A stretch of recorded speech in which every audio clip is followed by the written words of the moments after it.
El conocimiento es un universo infinito de posibilidades. Y hoy más que nunca, las ciencias, las humanidades y las artes han hecho posible que esté al alcance de todos, despertando ese espíritu que nos impulsa a seguir siendo curiosos, creativos, para investigar, repensando el futuro y alcanzando territorios que jamás imaginamos, porque no hay desafíos imposibles. Universidad Mayor, para espíritus emprendedores.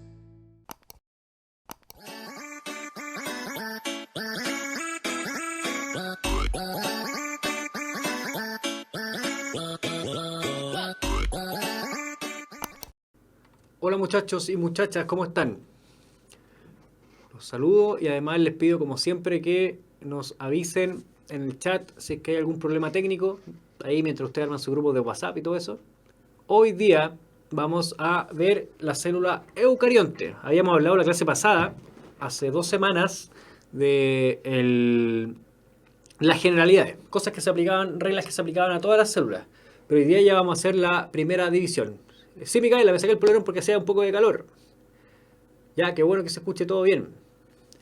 Entonces vamos a hacer nuestra primera división, nuestra primera clasificación entre las células que son eucariontes y procariontes. Denme un segundo para... Ahí estamos ya.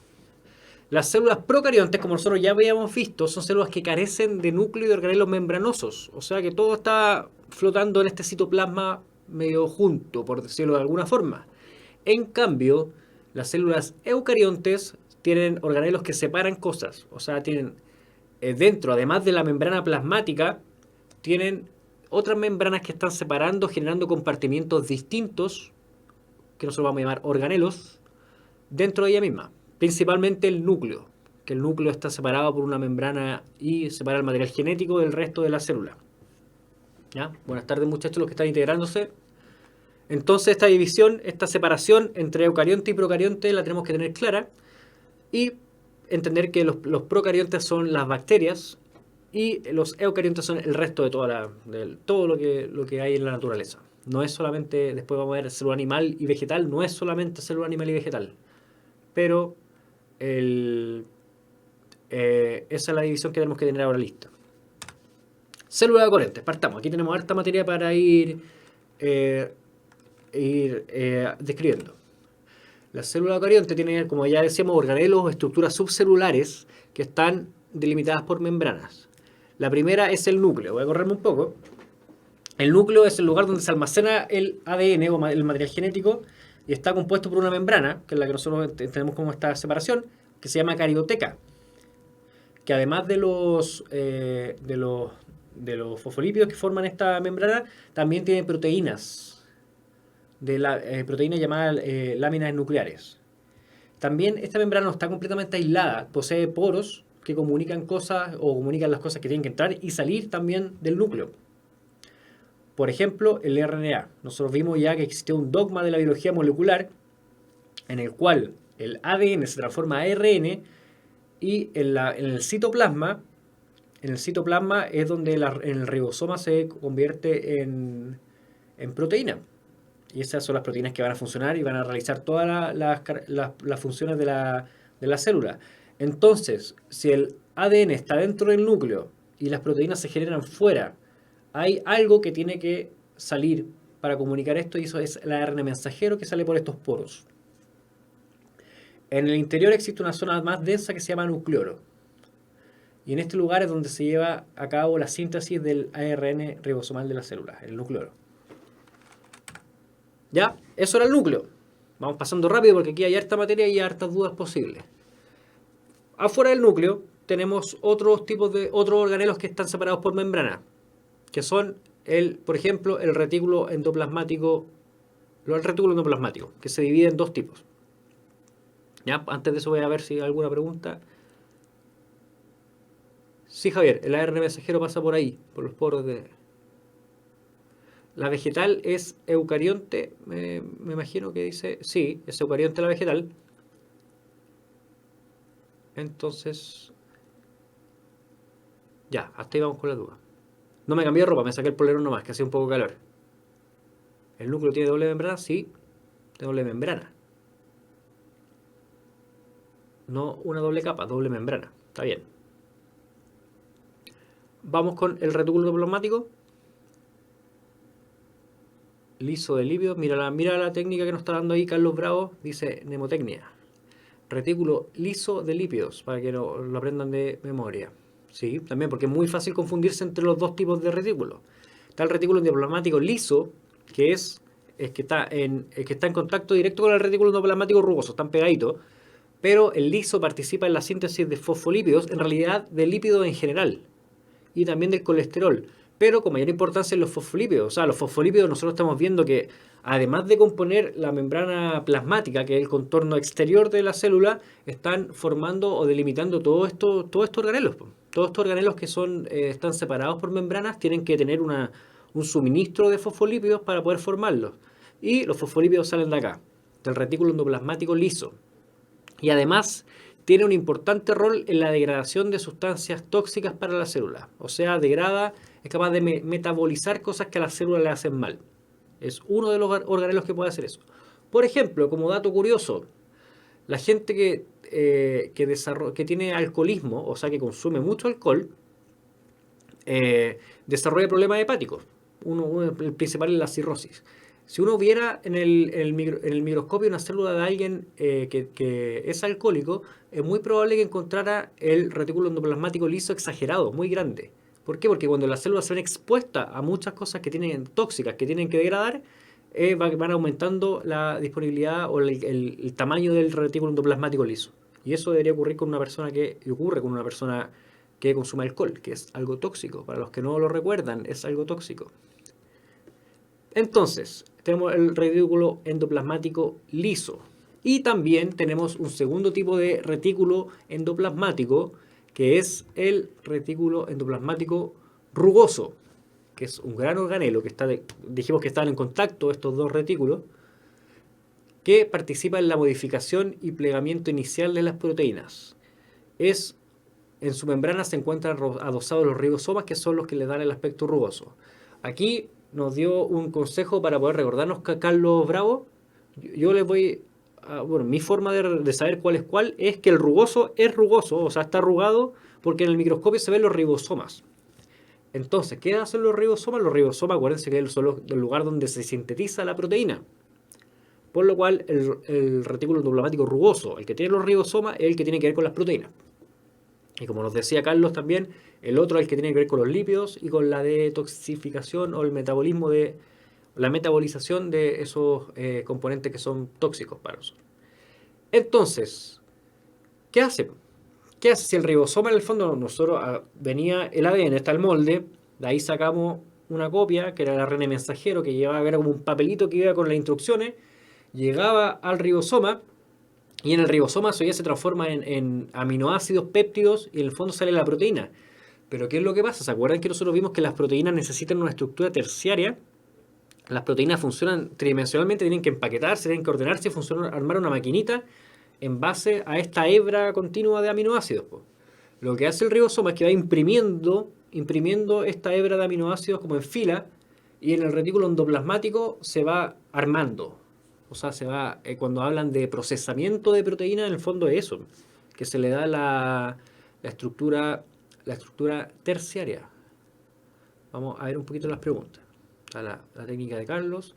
Sebastián nos dice que un amigo suyo tiene problemas. Hable con él. Trate de ayudarlo. El rugoso sintetiza proteínas de exportación. No es, o sea, sí sintetiza de exportación, pero también participa en la síntesis ocurre en el ribosoma. ¿Ya? Primero eso. Pero en el rugoso se ayuda se modifica el plegamiento, y eso es con todas las proteínas, tanto las que se exportan como las que están las que van a funcionar dentro de la célula. Charlotte, ¿qué son los fosfolípidos? Los fosfolípidos son lípidos, son moléculas que tienen la capacidad de asociarse con el agua y además rechazar el agua, por lo cual se unen de a dos y forman las membranas plasmáticas. Si tienes dudas con eso, te recomiendo ver las clases anteriores. Pero en el fondo eso, son los componentes de la membrana plasmática. Son muy importantes, muy, muy importantes. Y en realidad de componentes de la membrana en general, no solo la plasmática. Kevin, ¿cómo es eso de la doble capa o doble pared del núcleo? El núcleo tiene doble membrana. Ya es un caso especial, medio atípico. Acuérdense que la membrana plasmática es una membrana que está compuesta de una doble capa de lípidos y eso forma la membrana. Lo que ocurre con el núcleo es que además de tener la doble capa de lípidos, tenemos doble membrana, o sea, tenemos eso multiplicado por 2. Eso es lo que pasa con el núcleo. Y eso cuando, por ejemplo, se unen esos poros de los que hablábamos, es un lugar donde esas dos membranas se terminan uniendo y forman ese poro. Pero es así, o sea, tienes razón con la pregunta y la duda, pero quedémonos con que un organelo separado por una membrana, o sea, por membranas. ¿Ya? También afectan los medicamentos al liso, sí, pues ahí se degradan muchas cosas. No es el único lugar donde se degradan cosas, pero sí los medicamentos, todas las cosas que son tóxicas para la salud deberían ahí procesarse. Los fosfolípidos son anfipáticos, dice Javier, tiene toda la razón. Esa es la palabra precisa para lo que yo estaba tratando de explicar. Roberto, en el caso del núcleo son dos membranas. Y además esas dos membranas están formadas por una doble capa de fosfolípido. ¿Ya? No quería confundirlos con eso, por eso dejé el dato un poquito fuera, pero si ya lo manejan, está bien. ¿Qué tipo de selectividad tiene el núcleo? ¿Qué deja entrar y qué no? El núcleo es menos selectivo que la membrana plasmática. O sea, esos poros dejan entrar más cosas que lo que ocurre en la membrana plasmática. La membrana plasmática para transportar algo normalmente o es una partícula muy específica que difunde o si no tiene que haber un transportador o un canal, porque los canales son específicos. En el caso del núcleo hay poros que son de mayor tamaño que permiten el tráfico de cosas más fácil. Pero esas cosas también hay un límite de tamaño, no es que cualquier cosa entre. ¿Quién pregunta si puede ir al baño? Sí, si usted puede ir al baño, yo me imagino que está en su casa. Espero que no ande en el bus, si va en la micro mirando, está en el teléfono, no puede ir al baño. También tiene colesterol, es una vesícula de transporte. Se refiere al liso.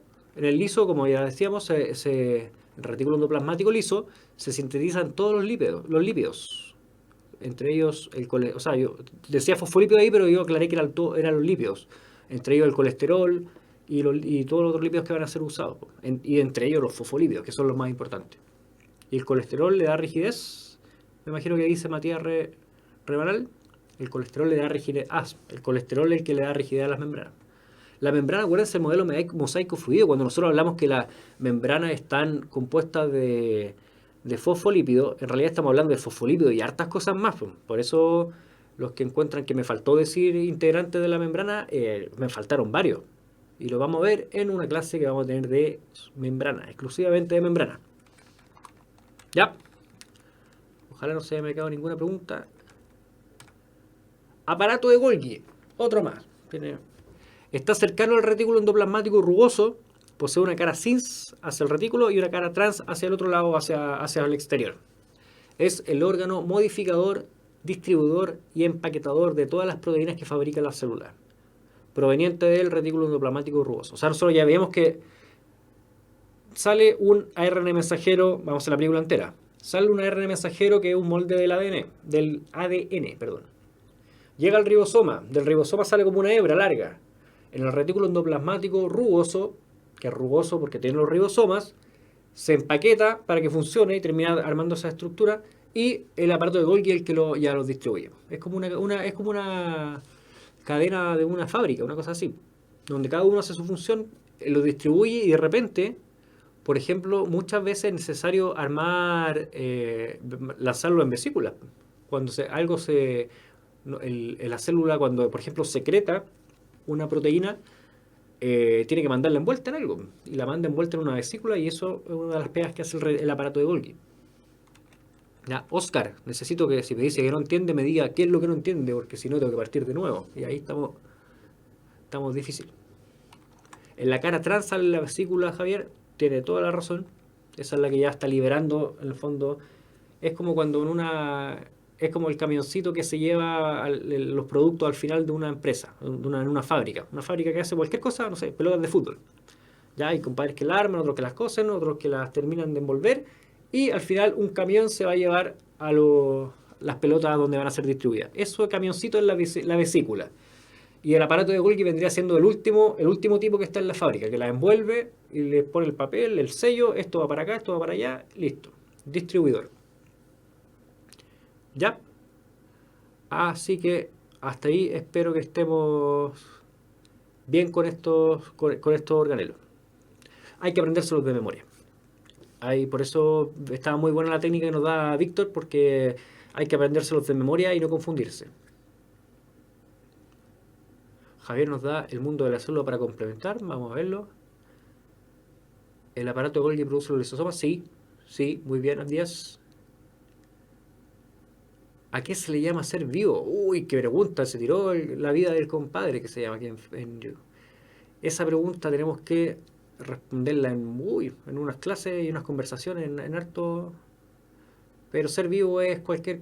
hablemos ahora por ahora de células que funcionan y que son capaces de sobrevivir y adaptarse a estímulos del ambiente. ¿Ya?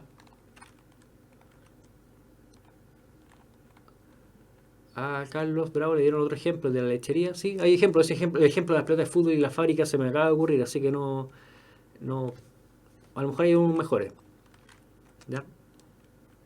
La diferencia entre lípidos y fosfolípidos. Los fosfolípidos son anfipáticos, o sea, son apolares y polares, y son polares porque tienen un grupo fosfato, que es el que le da la capacidad de asociarse por un lado al agua. Los lípidos no necesariamente tienen ese grupo fosfato y pueden ser perfectamente apolares completos. ¿Ya? Hay dos teorías que dice Nicolás del funcionamiento y que esa es el fondo, la forma en la cual va avanzando la proteína. Sí, he leído de esas teorías. Pero eso se refiere en el fondo a la forma en la cual se va desplazando esta proteína que se está modificando dentro del aparato de Golgi. Efectivamente hay dos teorías. Yo por ahora no voy a entrar en eso. ¿Cómo se reproduce el átomo? Esa pregunta es de química, creo. Víctor, que se repite la técnica. ¿Ya? ¿También distribuye lípidos? No, distribuye las proteínas, el aparato Golgi. ¿Ser vivo es todo lo que tenga una o más células? Sí, habíamos definido la célula como la unidad funcional de la vida. La definición en base a la teoría celular. Es una forma de... La pregunta de qué es lo que es un ser vivo es mucho más profunda y más filosófica incluso, pero con eso ya se está acercando Javier. ¿Ya? El acrosomas es un Golgi. Puede ser...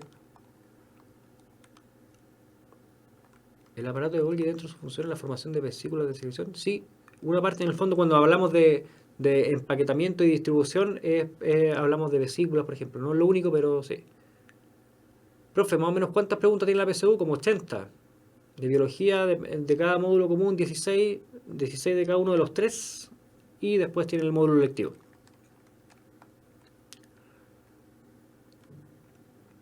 ¿El acrosoma es lo que está en la punta del espermatozoide? Sí. Vamos a revisar eso del acrosoma. Me entró la duda, no estoy seguro. ¿Para qué les voy a mentir? Por ahora quedémonos con la definición en la que vamos del aparato de Golgi. Vamos con la siguiente. Lisosoma. Son vesículas modificadas, cuyo contenido son principalmente enzimas hidrolíticas encargadas de degradar lo endocitado. Son enzimas que funcionan en pH 5 presentes solamente al interior de los lisosomas. En el fondo es un espacio, un compartimiento distinto que tiene un pH distinto. No sé si habíamos hablado de la importancia del pH en la célula, lo estrecho que es el funcionamiento de todo lo que de los organismos vivos en cierto rango de pH. Y tenemos que hay un compartimiento especial en la célula que está a pH 5, o sea un pH distinto, 2 puntos bajo el pH 7 que debería tener la célula normalmente. Recuerden que el pH es una escala logarítmica, por lo cual esos 2 puntos es mucha diferencia. En diferencia de concentración es mucho, ¿ya? Entonces, las células tienen a veces la capacidad de endocitar cosas, o sea, de agarrar cosas desde afuera, y a veces esas cosas son buenas cosas o son malas. Y en el lisosoma es donde eso se destruye. En el fondo rompemos lo que vamos a digerir. Ya, enzimas hidrolíticas son enzimas que rompen utilizando el agua también como parte de la reacción química, pero rompen cosas. Por ejemplo, sigue una proteína. Pongámonos en el ejemplo de que la célula capturó una proteína exterior y no le sirve, o esa proteína hasta la puede perjudicar, lo que hace es tomarla, mandarla al lisosoma, y lo que produce ahí es una reacción de hidrólisis, donde una enzima va a ir rompiendo esa proteína en aminoácidos hasta deshacerse de ella. Básicamente es como, no sé si han visto esas maquinitas yo nunca he visto una en realidad, pero esas máquinas que rompen el papel antes de botarlo a la basura, para que deje de funcionar, para que ya no se lea ese papel, es lo mismo. O sea, la proteína, para dejar de utilizarla, antes habría que romperla. Estamos hablando de una proteína que es endocitada, que viene del exterior y que no funciona en la célula, que no va a cumplir una función. Ya, ese concepto es importante, el de hidrólisis. Hidrólisis es el rompimiento de algo utilizando el agua. Déjenme ver las preguntitas un poco que se me están yendo para arriba. Avance con la clase. Hay dudas, pero aclaremos al final de la clase. Sí, Michael, pero que me gusta aclarar dudas también, porque también esa es la finalidad de la clase, si material hay disponible. Pero también intentemos no quedarnos pegados, tiene razón. Puede haber endosita solo agua y fagocita elementos sólidos. Sí, la endocitosis puede ser de muchas cosas. El agua no es lo que se va a romper. Tomen en cuenta que, por ejemplo, hay macrófagos que son capaces de endocitar bacterias enteras, o sea, grandotas. Entonces, en el fondo, el lisosoma es un lugar donde se agarran cosas desde afuera, y el lisosoma es el lugar donde eso se va degradando y se va rompiendo. Es digestión celular, como lo dice ahí bien Matías. Solo encargado de recuperar células muertas, ¿sí? Jacqueline, sí, el lisosoma también es un lugar donde se degradan sustancias tóxicas. Qué bueno, Patita, que le guste la materia. Hidrolasas, no, y dejemos con enzimas hidrolíticas por ahora. Ya vamos a entrar en la denominación de enzimas y nos van a aparecer nombres de enzimas. No, la pinocitosis, Javier, endocitosis es entrar cualquier cosa. Fagocitosis es comerse ya cualquier cosa, agarrar algo entero. Y pinocitosis es cuando se agarran contenido líquido desde afuera.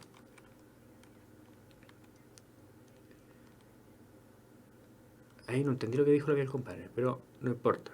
Vamos a seguir. Vamos a leer lo que dice Nicolás y continuamos. Estas enzimas son las que permiten la autodestrucción de la célula, en el caso de que la enzima falle.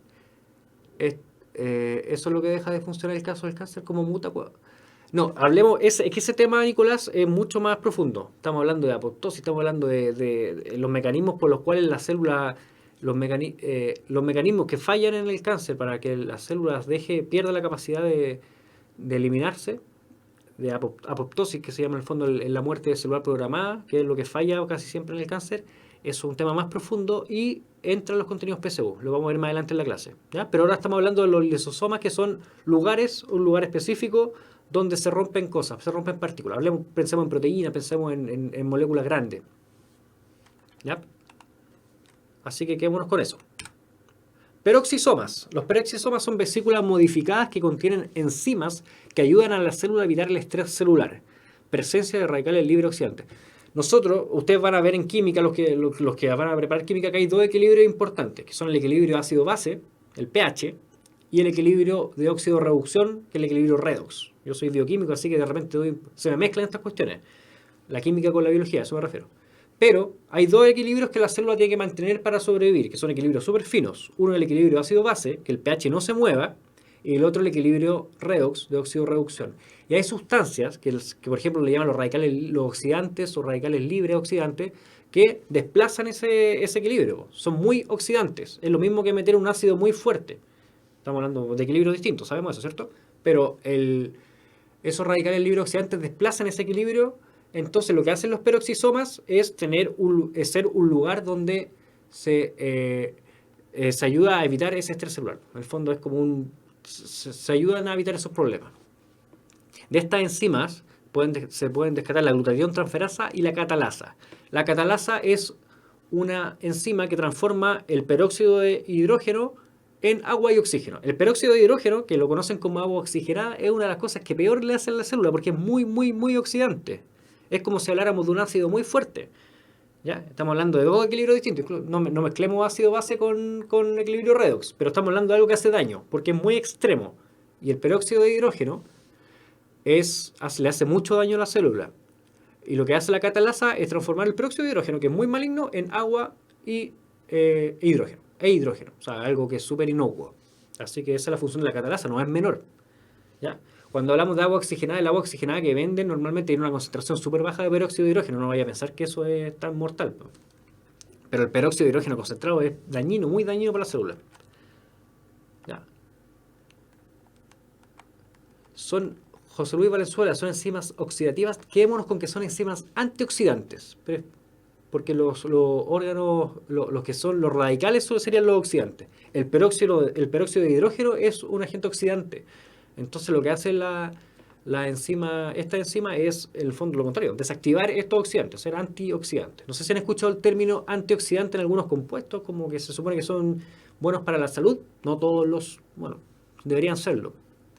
Pero en el fondo eso es lo que hacen. Si toma agua oxigenada puede morir. Como le decía, el agua oxigenada está a una concentración del 10% creo de peróxido de hidrógeno. Pero yo no le recomiendo tomar agua oxigenada. Tome agua normal. Se lo recomiendo más. ¿Por qué se ocupa en las heridas? Porque el peróxido de hidrógeno es malo para las células, pero cuando tenemos una herida lo que nosotros queremos es desinfectar y matar células de bacterias. Las bacterias no poseen peroxisoma y además son más susceptibles porque son una sola célula. Si es que a nosotros nos cae algo, se nos pueden morir dos o tres células y va a quedar todo bien porque nosotros somos multicelulares. Pero una bacteria una sola, o sea, le cae igual un peróxido de hidrógeno y muere una bacteria. Muere. Se perdió con los peroxisomas Scarlett. Tengámoslo como esto. Son organelos que amortiguan o protegen a la célula del estrés oxidativo.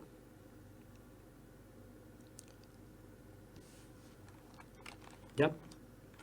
Sigamos. Las vacuolas. Son organelos grandes que almacenan principalmente agua con iones, azúcares y proteínas en solución. Se encuentran principalmente en plantas y proveen sustancias en caso de escasez y los ayudan a mantener la presión de urgencia. O sea que mantienen recto el tallo, por ejemplo, de un... Las vacuolas ocupan un gran espacio en las células vegetales. Muchas veces uno ve la célula vegetal en el microscopio y ve una cosa gigante que hay dentro, que es la vacuola. Y en la vacuola, además de reservar cosas, de guardar agua y guardar cosas que pueden servir, también hay un rol de digestión también. De ir degradando cosas en el caso de las plantas. Principalmente en el caso de las plantas. Mitocondrias. Vamos pasando rápido porque esto es harta materia. La van a poder estudiar. Recuerden que hay cápsulas de esto. Son organelos con una estructura particular compuesta de una membrana externa y una membrana interna. Aquí tenemos dos membranas también. En el núcleo vimos dos membranas que estaban juntas. Aquí tenemos un espacio entre esas dos membranas. Vamos a tener una clase de intercambio energético, de cómo la célula es capaz de generar energía a partir de ciertos sustratos. Y ahí la mitocondria nos va a jugar un papel muy importante y vamos a hablar mucho de ella. Por ahora estamos describiendo la estructura. Posee su propio ADN circular, no es un detalle, eso es importante, y participan activamente en la síntesis de ATP en presencia de oxígeno, siendo un organelo de suma importancia en el metabolismo de los eucariotas, que es lo que decía anteriormente. Posee su propio ADN circular. Eso es súper importante porque hay rasgos o proteínas que tienen su molde guardado en la mitocondria. Nosotros vamos a ver, por ejemplo, vamos a ver más adelante con la reproducción, que cuando el espermatozoide llega al óvulo y se mezclan, el espermatozoide aporta solamente el material genético del núcleo, pero el óvulo, en el fondo, es el que tiene sus mitocondrias, pues. Él es el que pone las mitocondrias. Entonces, cuando nosotros tenemos todo el ADN mitocondrial que tenemos, nosotros lo tenemos de nuestra mamá, no es compartido de nuestra mamá y nuestro papá. Y hay enfermedades que provienen del ADN o mutaciones en el ADN mitocondrial que se heredan solamente de la madre, por lo mismo. Es interesante eso y también probablemente lo veamos después. Ya, voy a ver un poquito las preguntas. Cuando las células... Ahí creo que están hablando entre ustedes, está bien. El ADN mitocondrial se heredó de la madre. Sí, correcto, Juan David. Las vacuolas diminutas... No, Kamikaze 69, no es... Las vesículas son otra cosa. Las vesículas son compartimentos también separados por membranas, pero que normalmente se ocupan para transportar cosas. ¿Ya? Herencia mitocondrial, ¿está bien? Vamos a ver la teoría endosimbiótica, por supuesto que la vamos a ver. Y ahí nos va a volver a aparecer la mitocondria. Usted, si sabe, Abdías, si usted ya estudió, sabe de lo que estamos hablando ahí, sabe que eso es interesante, pero lo vamos a ver cuando corresponda en evolución, probablemente. Las mitocondrias de la madre, ¿sí? Toda la razón. Cloroplastos. Los cloroplastos son organelos exclusivos de los vegetales, que al igual que las mitocondrias también poseen una doble membrana.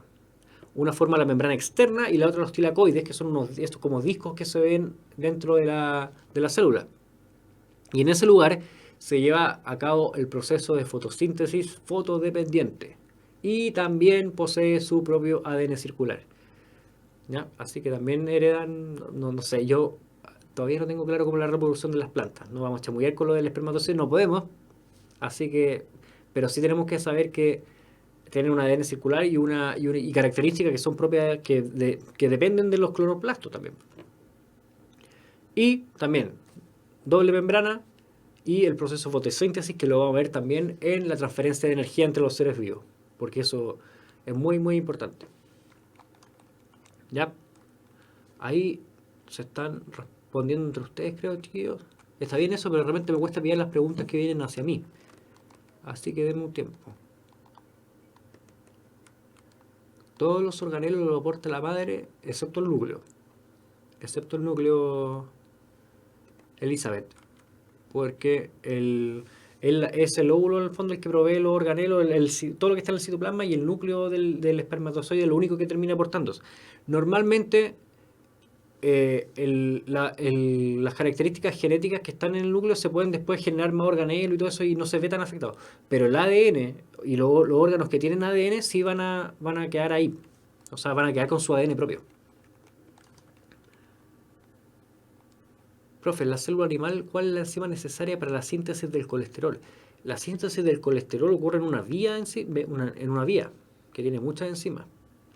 De ahí la podemos buscar. No sé si entra en el contenido PSU.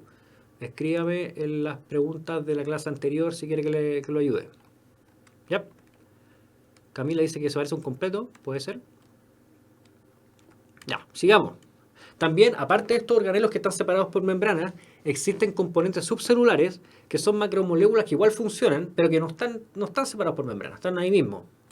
Entre ellos los ribosomas. Los ribosomas ya sabemos y hemos hablado un poco de que tienen harta importancia en el funcionamiento de la célula. Son los que van a sintetizar los péptidos, o sea, van a transformar el ARN mensajero ya en una proteína. No cuadran con la definición de organelo porque no tiene membrana que los rodee. Están compuestos de ARN ribosomal y las proteínas que forman las estructuras, perdón, las subunidades, que le dan las propiedades estructurales y además funcionales. ¿Ya? Se lleva a cabo el proceso de traducción, que como lo decíamos es la transformación de ARN mensajero a proteína. Y ocurre, como ahora estamos hablando de eucariontes, pero también lo tienen los procariontes, y hay una diferencia en el tamaño y en la sedimentación de esos dos que los permite identificar, no son iguales. ¿Ya? DNA igual a ADN, sí. No es que yo me quiera gringo, no es que yo me quiera gringo, digo DNA de repente porque he leído tantas cosas en inglés a veces que ya uno se acostumbra, pero es ADN. Yo voy a intentar decir ADN porque soy chileno, ¿ya? Pero a veces se me va a pasar un DNA, perdón. Centriolos. Los centriolos son conocidos también como el centro organizador de microtúbulos. Participan en la distribución espacial de los microtúbulos y del uso mitódico. Nosotros sabemos que las células son rígidas porque tienen un esqueleto, una cosa que los forma y eso se compone de unas estructuras que vamos a ver más adelante. Pero los centriolos son los que distribuyen. Ellos ordenan hacia dónde van a salir en el fondo este armazón que tienen las células. ¿Ya? Centriolo, ordenamiento. El centriolo es porque es un centro organizador de microtúbulos, por si quieren aprendérselo así. Déjeme ver las preguntas. Profe, ¿es verdad que dormir 8 horas ayuda? No sé, yo duermo no sé si duermo 8 horas, pero me lo he preguntado. No sé esa respuesta. Intento dormir. Sí, ahí, centriolos, Ya, los vegetales no tienen centríolos. Sí, pues sí tienen centríolos. No sé, me entró la duda. Tengo que reconocer las días que me entró la duda, lo vamos a anotar al tiro. Yo no tengo registrado que los vegetales no tengan centríolos. No lo tengo en mi información. Deberían tener. Ocurre, son de mucha importancia en la mitosis y los vegetales tienen. En los vegetales sí ocurre la mitosis. Voy a anotar esa pregunta de todas formas.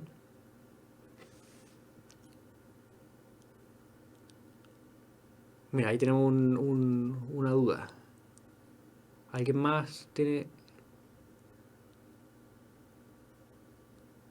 Abdías, no le crea a nadie, ni siquiera a mí, porque yo le voy a traer la respuesta la próxima semana. ¿Le parece? ¿Le parece o no le parece? Porque me entró la duda a mí también. Yo no les voy a mentir. Así que se lo voy a traer la información de una buena fuente. El biólogo dice que no tiene. Vamos a buscarlo. Sigamos. Microfilamentos. Los microfilamentos y los filamentos intermedios en realidad se distinguen principalmente por el tamaño. Los microfilamentos son más chiquititos. 7 nanómetros. No sé si ese dato le dice algo, pero son muy chiquititos. Son parte del citoesqueleto. Están compuestos por un polímero de una proteína llamada actina F. La actina es la que forma los microfilamentos. Se ubican en la periferia de la célula en forma de red, debajo de la membrana plasmática, y son responsables de la forma del desplazamiento celular. En el fondo son como un armazón. Para que esta cosa no sea tan blandita, tan laxa, termina siendo un armazón que mantiene un poquito como la turgencia de la célula.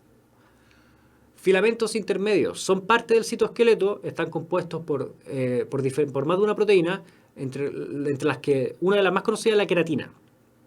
Otorgan rigidez a la célula y participan en la unidad celular. Y son más grandes, 10 nanómetros y 7 nanómetros. También diferencia de tamaño, y hay una diferencia en la enzima principal que lo forma, que es la queratina. La queratina tiene una estructura de alfa hélice. La queratina, por ejemplo, es la proteína que forma el pelo. ¿Ya? Todavía sigue ahí el debate con el tema de los centríolos. Ahí ustedes tienen la ayuda de internet, así que me imagino que tienen más herramientas para poder contestarlo. Yo no la tengo. Pero sí o sí, estoy a días, me comprometo que la próxima clase ahí va a estar la respuesta, ¿ya? Porque me entró la duda. Entonces, tenemos la célula eucarionte y tenemos esta división que es un poquito arbitraria entre la célula animal y vegetal. Si bien no son los únicos tipos de célula eucarionte, eso es muy importante, no son los únicos tipos, es conveniente estudiar la diferencia porque son los tipos principales. ¿Ya? Y porque nos representan mucho, porque nosotros somos animales y nos alimentamos principalmente de vegetales. O sea, comemos carne, comemos otros animales también, pero energéticamente nosotros, los vegetales con los animales, estamos muy relacionados.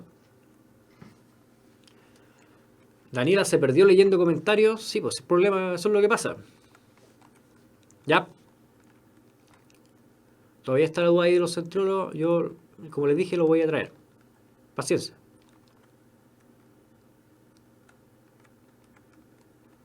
Profe, si ya tenemos queratina, ¿está mal comprarla? Es que no puedo hablar mal de un producto, pero sí, nosotros tenemos queratina y fabricamos queratina. Por ejemplo, el alisado queratina que se hace en la gente, no solamente las mujeres se arreglan el pelo, ya hay que olvidarse de eso. La gente que se arregla el pelo se hace el alisado queratino, que si bien parece que se queda bastante bien, la queratina es la proteína que forma el pelo. Entonces, y dudo mucho que el pelo se regenere por agregarle queratina. Es mi impresión, ¿ya? Y con eso pasa con todo el resto de las cosas. Pero, no sé, ahí hay un debate. No le puedo dar esa respuesta al 100%, ¿ya? ¿Qué permite el movimiento de los organelos alrededor de la célula? Hay sistemas de movimiento basados principalmente en estas estructuras. También sirven, además de servir como esqueleto y como sostén, también sirven como, veámoslo, como una carretera donde de repente se mueven las cosas, ¿ya? Como dice ahí, el citoesqueleto los pone como funiculares, ¿sí? A eso me refiero.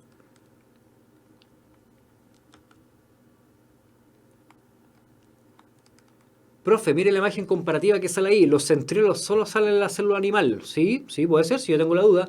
Pero, mira, ¿te diste cuenta que la vacuola también sale en la célula animal? A esta imagen yo la... Bueno, también hay... Generalmente la vacuola es de la célula vegetal.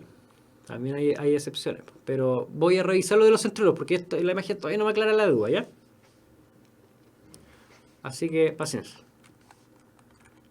¿Se dieron cuenta del centriolo? ¿Se dieron cuenta de la vacuola, no? Así que vamos a aclarar eso, tranquilo, paciencia. La próxima clase también es de eucariontes y de procariontes.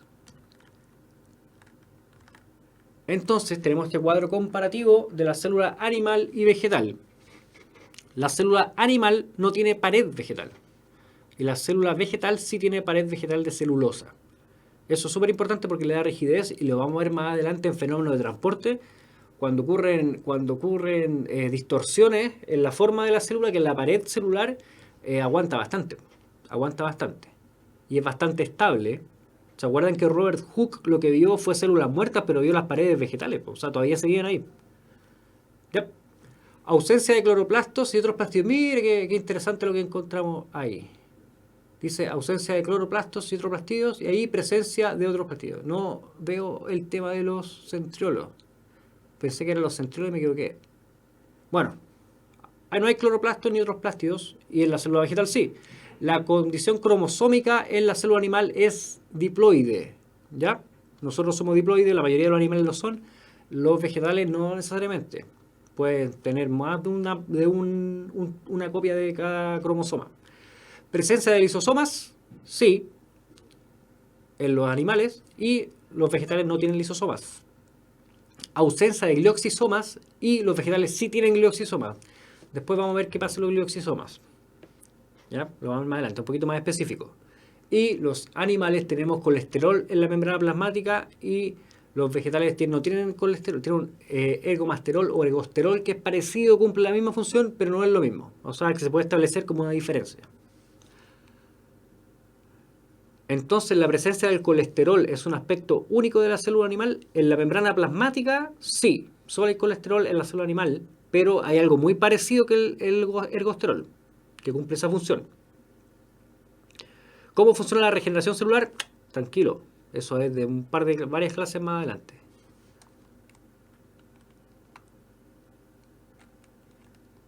La vacuola central y la vacuola. ¿Hay diferencia? Ya, lo vamos a revisar. ¿Por qué las células animales no tienen pared celular? No lo sé. Es parte de una característica de las células vegetales. Y la pared celular, no sé si lo habíamos visto antes cuando vimos los polisacáridos, es una unión de celulosa. O sea, perdón, es una pared que es de celulosa, que es una unión de glucosa, pero en un enlace distinto al que nosotros acostumbramos a ver, en una forma distinta, perdón, a la que acostumbramos a ver la glucosa como un sustrato energético. Posee una pared externa adicional a la membrana plasmática, esa es la pared celular, está compuesta del polímero beta-glucosa, de un polímero de beta-glucosa, y otorga mayor rigidez estructural y forma a la célula. La pared celular no es exclusiva solo de la célula vegetal, ¿no? Hay bacterias que tienen pared celular. Las bacterias tienen pared celular, pero las bacterias no tienen pared celular de celulosa. La célula vegetal sí tiene de celulosa. ¿Ya? Pero al menos en la comparación entre animal y vegetal podemos decir que es exclusiva de la célula vegetal, por lo cual los animales no la tienen. Las células vegetales no hacen endocitosis. ¿Es una pregunta, Juan David?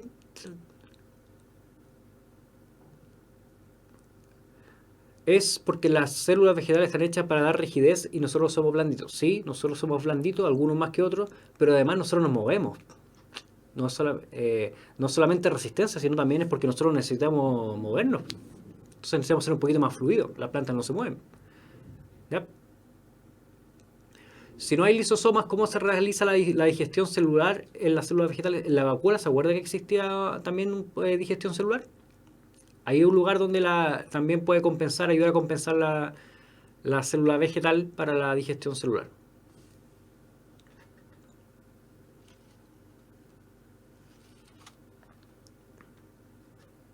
¿Ya? Entonces, tengamos esto claro ahí. Todo esto me interesa que tengamos, lamentablemente, aprender de memoria los organelos, entender la diferencia entre eucarionte y procarionte, y además saber la diferencia entre célula animal y vegetal, y entender que son clasificaciones distintas. No es lo mismo eucarionte, procarionte que animal y vegetal. Son clasificaciones completamente distintas. De hecho, animal y vegetal ambas son eucariontes. Ya, la próxima clase vamos a seguir con eucariontes. Les tengo también las dudas que quedaron aquí y dudas que yo tenía, o sea, que a mí me nacieron, porque son dudas que tengo y que las voy a responder en la próxima clase. Y además vamos a empezar a comparar los procariontes. Partimos con eucariontes porque son más complejos y según mi visión los procariontes se nos van a hacer más fáciles después. Y ahora vamos a ir con la pregunta desafío que nos trae la Universidad Mayor, que es la primera pregunta. Veamos acá. Por razones experimentales se desea remover la pared celular de las plantas para obtener células sin pared, que se pueden llamar protoplastos.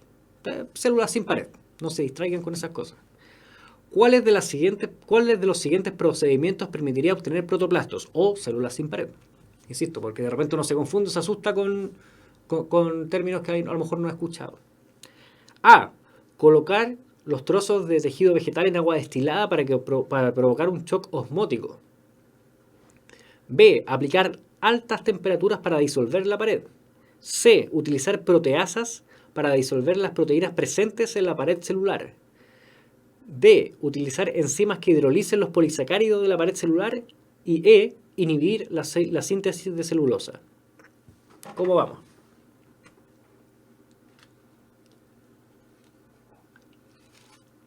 ¿Cuál es la mejor universidad para estudiar medicina según usted? ¿Cómo le va a responder a esa pregunta teniendo un auspiciador ahí arriba? No sé si la Universidad Mayor tiene medicina. No lo sé. Pero no le puedo responder por acá. Además, yo no tengo muchos amigos médicos. D, E. Ya tenemos casi la mayoría en la D. Vamos descartando. La A, provocar un choque osmótico por agua destilada, eso va a romper la célula. Sí o sí. Pero vamos a ver más adelante que la pared celular aguanta un choque osmótico. Lo que se rompe, lo que está dentro, la pared ahí queda. Lo mismo si hablamos de alta temperatura. O de hecho, mire, imagínense si utilizamos tanto el choque osmótico como a la alta temperatura, vamos a romper todo, menos la pared. Entonces no vamos a poder obtener los protoplastos como los queremos. Así que descartado completamente. Utilizar proteasas para disolver las proteínas presentes en la pared, no, porque ¿de qué está? La pared está compuesta no de proteínas. Entonces no vamos a poder. La pared celular en las células vegetales está compuesta de glucosa, beta-glucosa para ser más específico.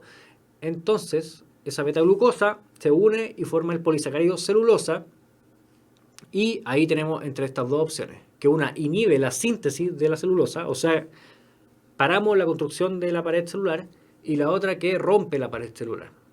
El problema es que si inhibimos la síntesis, efectivamente no se va a crear más pared celular, pero nosotros sabemos que la pared celular es muy estable, entonces va a seguir ahí la que ya está. O sea, no vamos a quitarle la pared celular, sino que simplemente vamos a impedir que siga creciendo. Por lo cual la respuesta es la D. Ahí está, todos los que dijeron D estaban bien. ¿Qué se debe estudiar para saber esta pregunta? Primero, la composición de la pared celular. Y lo segundo, pues, quizás para entender bien la respuesta A, vamos a ver después los fenómenos de transporte que ocurren en la célula, principalmente en osmosis. La osmosis nos va a explicar varios fenómenos que de repente rompen la célula o no. ¿Qué es hidrolizar? Lo habíamos dicho, si no me equivoco, que es romper una molécula. Es lo que ocurría, por ejemplo, en el lisosoma. Donde se rompe, una molécula grandota se va rompiendo en pedacitos utilizando el agua en la reacción química, pero en el fondo es romper grandes proteínas, que principalmente es lo que ocurriría en este caso en la celulosa. La celulosa es un polímero de muchas unidades de glucosa.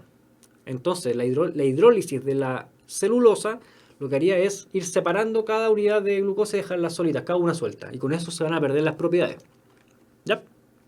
Espero que haya quedado clara esa pregunta que nos trajo la Universidad Mayor, la pregunta de desafío de hoy. ¿Por qué la E no podía ser?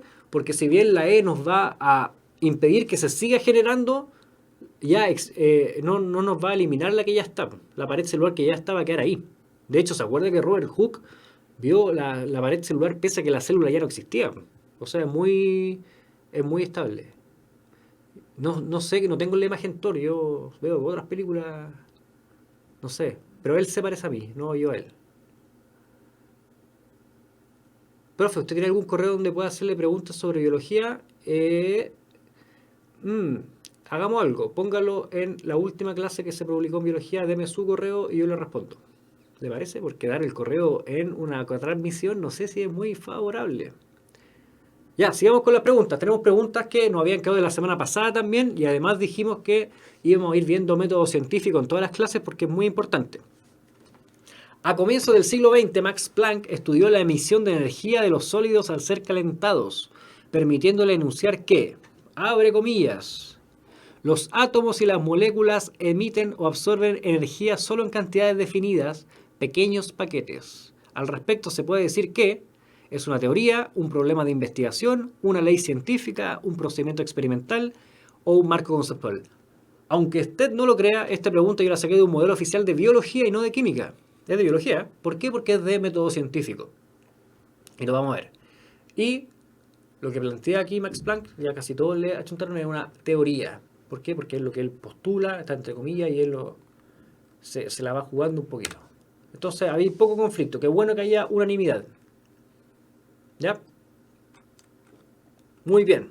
Vamos a seguir viendo esto, porque es muy importante.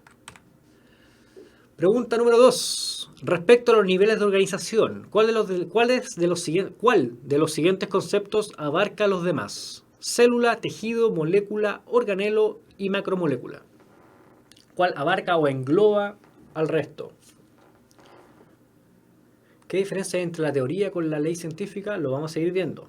La certidumbre, primero, que la teoría todavía falta un estado de comprobación de ella y la ley ya se aplica. La ley se obedece, se acata incluso. Ya tenemos una confusión entre la A y la B. Vamos viendo desde lo más chico a lo más grande. La molécula es lo más chico. Si tuviera la alternativa átomo sería lo más chico, pero la molécula ya es pequeño. Una molécula se organiza en macromoléculas. Después de eso, las macromoléculas forman organelos que están dentro de la célula y que desempeñan funciones. Y esos organelos componen la célula. Pero las células también se asocian y forman tejidos. O sea que el tejido era lo que más era el que abarcaba a los demás. Un tejido tiene todo el resto y no al revés. Entonces la respuesta es B. El tejido está hecho de células, como dice ahí Daniela. La respuesta es B. Recuerden que un tejido está hecho de células. Ejercicio 3. Son estructuras comunes a todas las células, excepto los ribosomas, la pared celular, ácido nucleico, membrana fosfolipídica y material genético. Veamos cómo vamos con eso. Nos queda poco tiempo. Esta pregunta más o menos creo que es de conocimiento súper simple. O sea, no es que sea fácil. Es que lo sabe o no lo sabe nomás. Pero hay que tener cuidado con esa. A veces no apurarse, no ser atarantado y equivocarse con el excepto. ¿Cierto? Porque uno a veces lee la pregunta rápido y dice, son estructuras comunes. Los ribosomas. Listo, leí la A nomás. Entonces, a veces por apurarse, excepto la pared celular. No todas las células tienen pared celular. Lo vimos que las células animales no tienen pared celular. ¿Ya?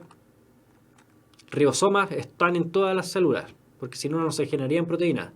Ácidos nucleicos están en todas las células, porque si no, no habría material genético y no habría con qué armar las proteínas. Membranas fosfolipídicas hay en todas las células, porque si no, la célula no tendría membrana plasmática y se juntaría con el exterior. Y material genético es de ahí el molde para las células, ¿ya? Entonces, pared celular es la única que nos queda. Pregunta 4, que si no me equivoco es la última. En un paseo, usted encuentra un extraño objeto muy similar a una alga. ¿Cuáles de las siguientes acciones realizaría para determinar si que efectivamente se trata de un ser vivo? 1. Observar si presenta células al microscopio. 2. Observar si responde a diferentes estímulos. Y 3. Analizar si hay polímeros en su estructura. ¿Cómo vamos con eso?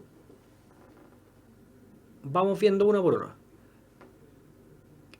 esto tiene que ser un ser vivo. Entonces, si tiene células, nosotros habíamos visto en base a las teorías celulares que la célula es la unidad funcional de los seres vivos o de la vida. Entonces, si hay célula, esto está vivo. Observar si responde a diferentes estímulos, esa es parte de las características de los seres vivos, que son capaces de reaccionar y adaptarse y responder a estímulos. No son entes inanimados, como una roca. Una roca no responde, yo la puedo empujar y sigue siendo la misma roca. Una bacteria, si yo le cambio el calor, la temperatura o si le cambio el pH, créame que va a reaccionar.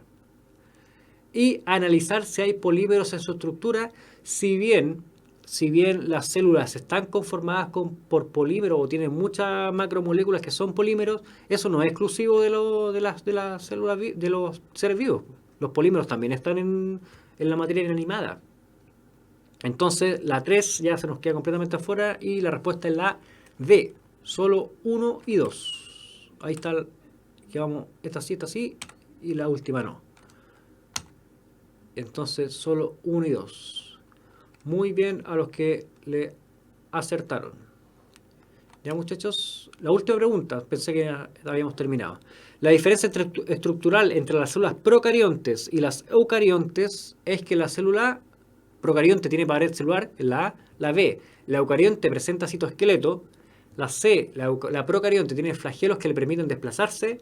D, la eucarionte presenta un mayor grado de compartimentalización. Y E, la eucarionte presenta ADN asociado a proteínas.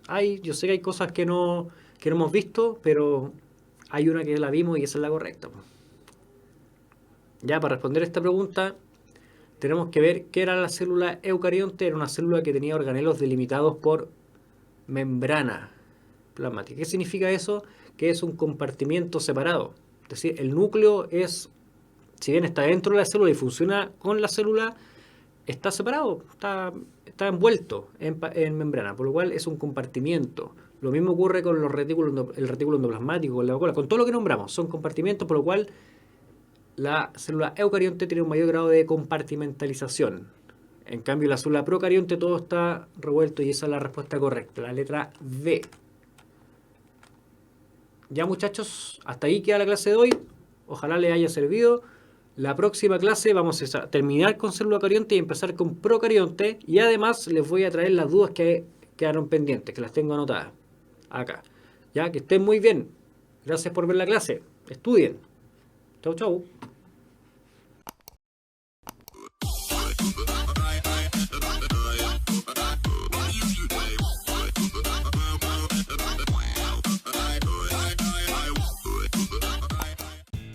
El conocimiento es un universo infinito de posibilidades y hoy más que nunca, las ciencias, las humanidades y las artes han hecho posible que esté al alcance de todos. Es por esto que estamos en búsqueda constante de la excelencia, comprometidos con la formación de profesionales líderes y emprendedores que trabajan cada día por mejorar la calidad de vida de las personas, porque no hay desafíos imposibles. Universidad Mayor, para espíritus emprendedores.